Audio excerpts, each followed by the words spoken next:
President Trump sent a letter to Iran's leadership seeking negotiation on a nuclear deal. And joining us now to discuss this and more is Behnam Ben Taleblu, Iran Program Senior Director and Senior Fellow at the Foundation for Defense of Democracies. Behnam, good to be with you.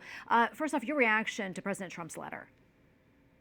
Great to be with you, Tracy. Look, I think the president is serious when he says, or when he intonates, that all options are indeed on the table, because really everything is on the table right now, from really good to really bad.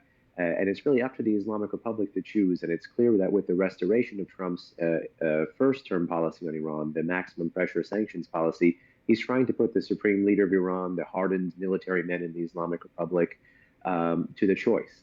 And that's the choice of engage in good faith and dismantle and disarm yourselves and don't go towards a nuclear weapon, or face the consequences. And I think based on the regime's growing inventory of highly enriched uranium, there are going to be consequences. And just as the president said, we are in the final strokes. I think 2025 really will be a destiny-creating year for those who are looking to stop the Islamic Republic of Iran from getting a nuclear weapon.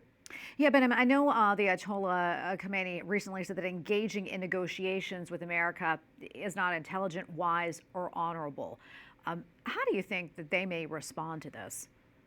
And listen, I actually think beyond those comments, the entire establishment in the Islamic Republic is a bit befuddled by President Trump. Because on the one hand, he significantly ramped up the pressure.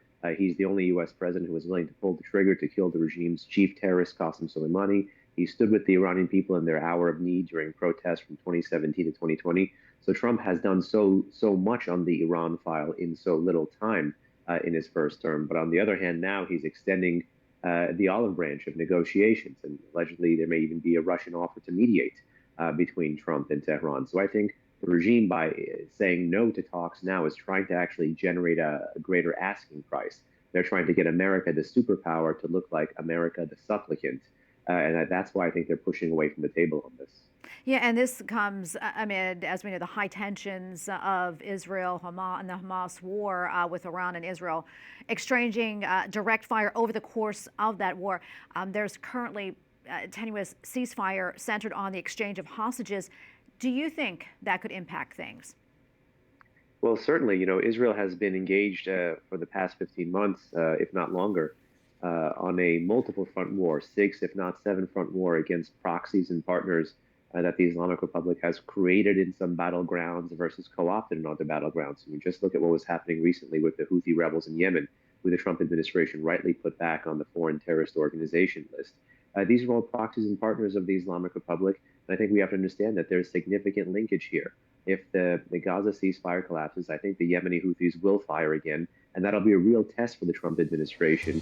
They're going to focus on just the tentacles of the octopus, I mean, these proxies, or the head of the octopus, which is the world's foremost state sponsor of terrorism. And that's the regime itself in Tehran. Behnam, thank you so much. We appreciate your insights. Thank you.